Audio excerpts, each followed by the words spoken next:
Closed doors, I'm a fool for your love.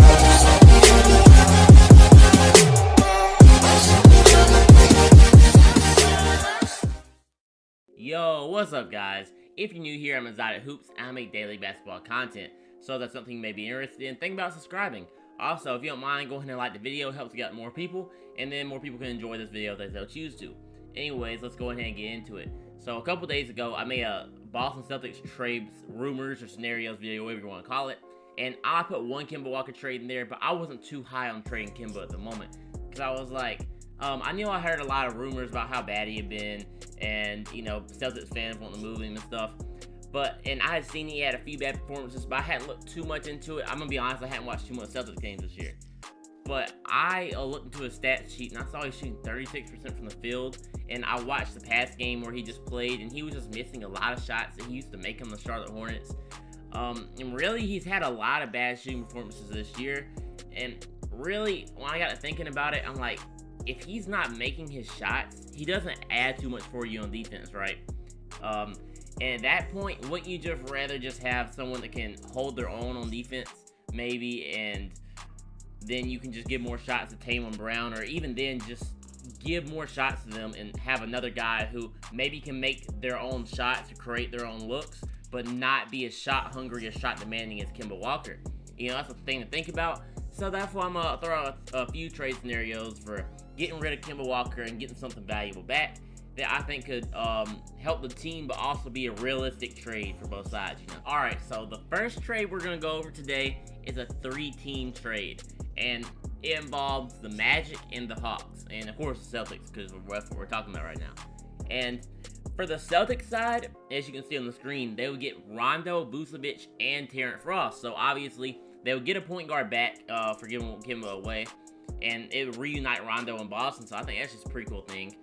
They get Terrence Ross. That's kind of a guy who can create his own shot, but he's not going to take like 20 shots a game like Kemba. So that's kind of what I was talking about. They still have another shot creator, but honestly, Terrence Ross is a better shooter from 3 than Kemba, in my opinion, and he doesn't shoot as much, so he could be a good bench piece for them. And they finally get a really good center in Nikola Vucevic. Now, the Magic, they will receive Kemba Walker. Then they get Robert Williams and unprotected first-round pick from the Celtics this year. While the Hawks, they would just get a second-round pick and Jeff Teague. Now, all right, I'm going to go over why every team would do this. So for the Celtics, you know, they get Rondo, like I said, to replace the point guard that they lost, and Terrence Ross to be a shot creator. And Vucevic, that was still like a big 3 in my opinion. You know, Tatum, Brown, Vucevic. But at least they would finally have a center that they would need. And I feel like Vucevic just might fit into the system better, because he's not going to be a person that has to create a shot all the time, but he can if he needs to. But he's going to be more of an off-ball player, you know? And that's kind of what I think they need for Tatum and Brown. And for the Magic side of it, they finally just get a really, really good player. I mean, Vucevic is good, but let's be honest, Kemba's probably better. And, you know, Kemba will go back to being on a bad team again, but if the Magic just want to put up some good basketball, then, you know, maybe trade for him. And then they would get a first-round pick. That's the main thing. It's like, okay, you get Kemba, you still have a good player, and you get a first-round pick. Plus, Robert Williams is a young center, so you can replace him, and then you can see who, if Mo Bamba or Robert Williams turn into a good player. You know, you have 2 options right there. And for the Hawks side of it, it doesn't even have to be with the Hawks. It can be with another team. But I was just thinking, they get Jeff Teague back, so they still have a point guard, but Rondo hasn't worked out too amazing for them this year. So maybe they give him a second-round pick. Like, okay, we switch it up, bring back Teague to the Hawks again. Why not? You know, but it could be another team, just really any team that could throw in like another point guard to give the Celtics, because the Magic don't really have any point guards to give back. So trade number 2, it's gonna be another 3-team trade coming at you, and we're gonna have the Pelicans and the Mavericks in this one.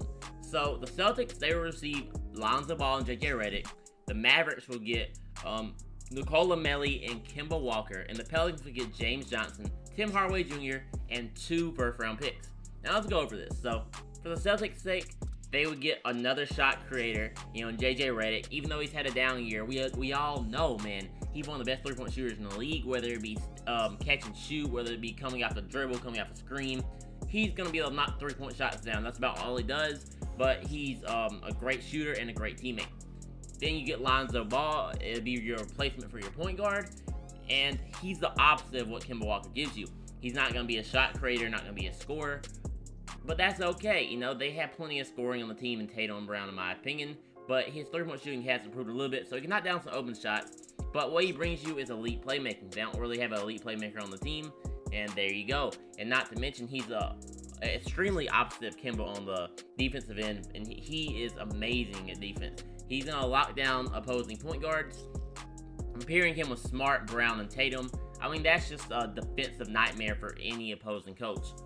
And for the Maverick side of it, the only reason, man, you get Kemba Walker, you get a big three.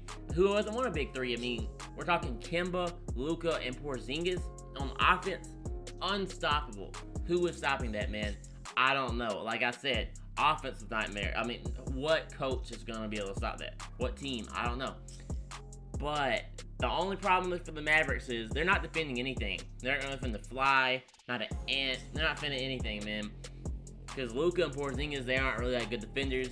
And then you add in Kemba, so that is a scary thought. But if they could air out some stuff and maybe Luka and Porzingis improve on defense, then maybe it wouldn't be too bad of a trade. Who knows? And for the Pelicans, they take on like 2 one-year contracts, so both expiring in James Johnson and Tim Hardaway Jr., but they get 2 first-round picks, and that's what I like about it. They get an unprotected first-round pick from the Celtics this year, and a 2025 top 10 protected from the Mavericks. So, not bad for just giving up Lonzo Ball and JJ Redick, in my opinion. Alright, and the third trade I have for y'all today is going to be Kemba Walker teaming up with Paul George and Kawhi Leonard in LA. And this trade was kind of hard to make happen for the salary cap reasons.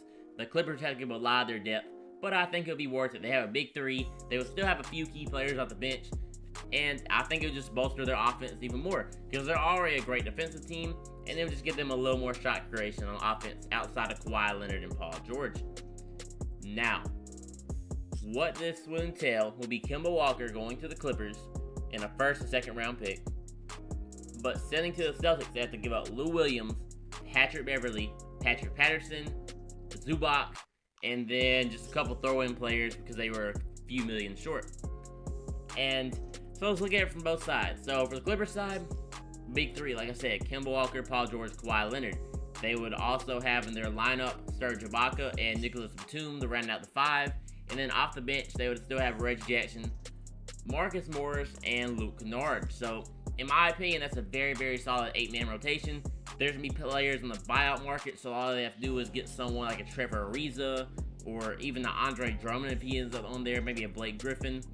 I don't know, but they could add some pieces to this team, and it would be a very solid team in my opinion, and I think it would help improve their team a lot. Plus, they need picks, especially first-round picks, so if they could get that first-round pick, maybe they could flip it for something. I don't know, flip that a first-round pick and someone else to still on your team for another player, you know, because they don't have much trade assets when it comes to first-round picks, so there you go.